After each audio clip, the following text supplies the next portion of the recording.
Hey guys, today we'll talk about how to fix or how to solve the problem of unknown error occurred on Magic Tiles 3. To know how to fix or how to solve unknown error occurred on Magic Tiles 3 app, you should just go to settings. After that, you can click on apps, default apps, app settings. Here in this list, you will enter to the window of Magic Tiles 3.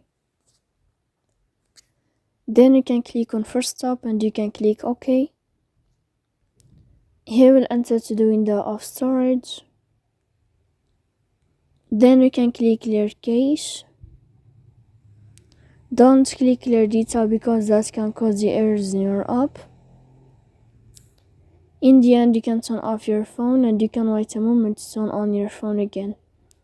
So please don't forget to